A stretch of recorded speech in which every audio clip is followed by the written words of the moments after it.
Hello guys! For today's video ay magluluto po tayo ng adobong pusit. First, igisa lang po natin yung bawang, sibuyas at kamatis sa mantika.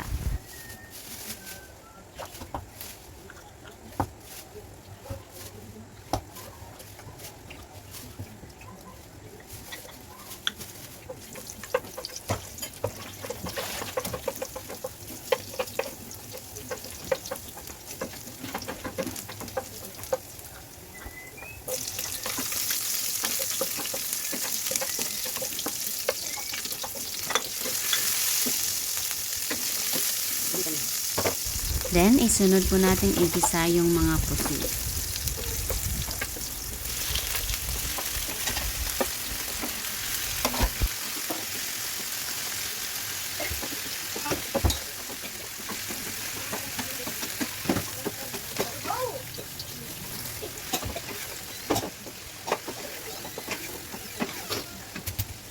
Timplahin po natin ito ng asin, magic sarap at paminta.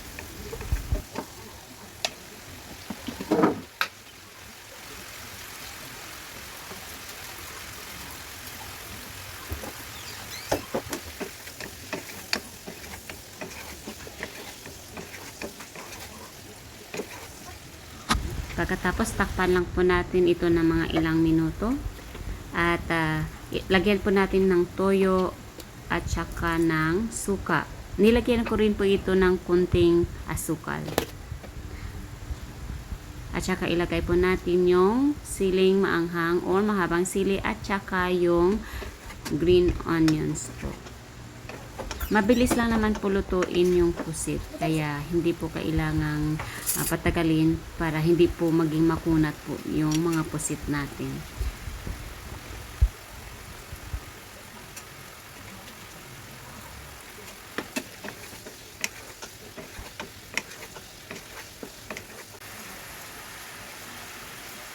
At ito nga guys, luto na po ang adobong pusit natin. Kain na po tayo!